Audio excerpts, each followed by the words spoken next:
Okay. So, talking about CPT.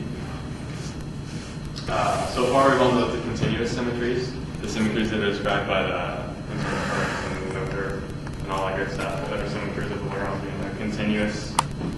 They can be described by like group theory stuff, which we haven't really used to talk about it. But there's another type of symmetry. There are actually two other types of symmetries. There are the discrete symmetries that are the CP and T symmetries that we can talk about. There are other discrete symmetries besides these. Basically, a discrete symmetry is anything that you can't write as a continuous symmetry, but it's still some kind of geometric thing, moving something around, changing the side to the side or whatever. Aside from that, there are topological conserved quantities that don't come from any symmetry at all.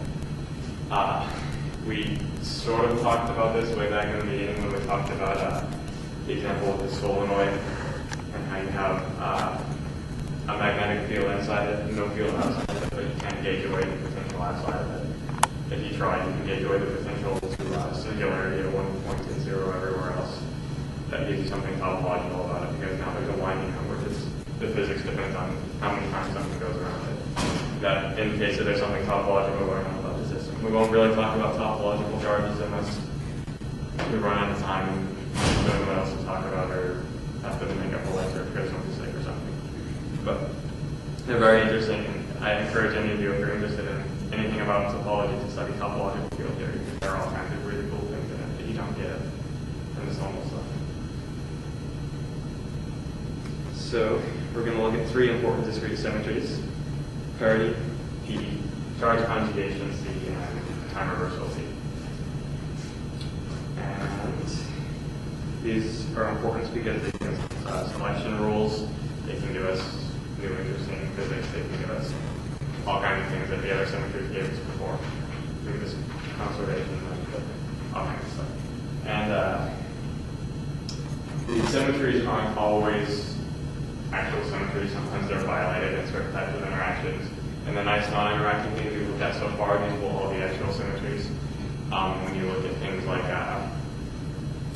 beta decay, which shows parity violation, you win the Nobel Prize if you do in 1956. And for K particle, the neutral K particle exhibits CP violation, and somebody also won the Nobel Prize for that.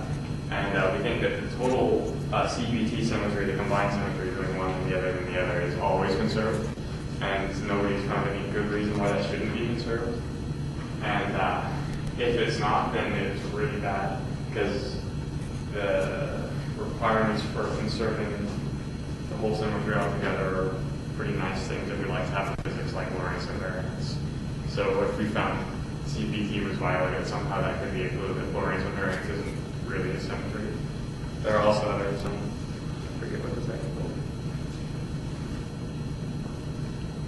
There are a couple of other conditions besides Lorentz invariance for the total symmetry. So first we look at parity. The parity operator P takes position vector R. For example. So when we have a wave function, either in normal quantum mechanics or say in the field here, then we can act parity operator on this.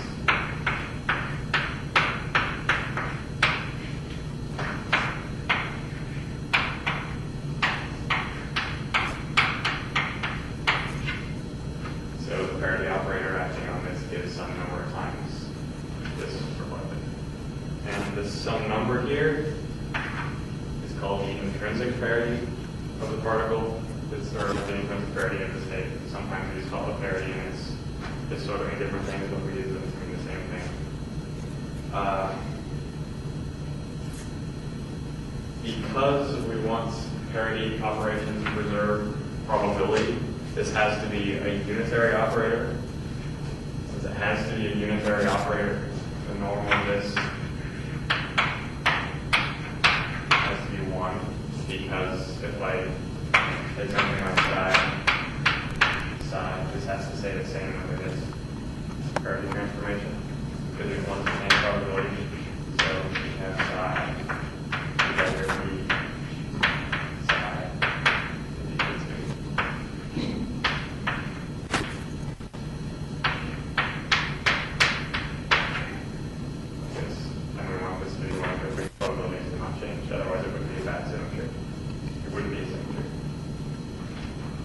So, because our wave function satisfies that, we want a field operator phi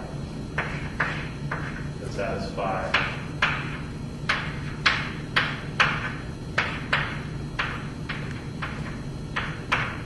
this does when we transform an operator as we all know from linear algebra under a unitary transformation of the buckets. If you don't know that from linear algebra, then you can derive it from saying what happens to something that looks like this. Under parity, and you can see that this has to go to this under parity transformation. I won't prove it, but and it's just from linear algebra.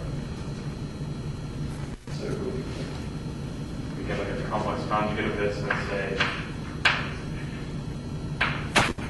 phi dagger goes to phi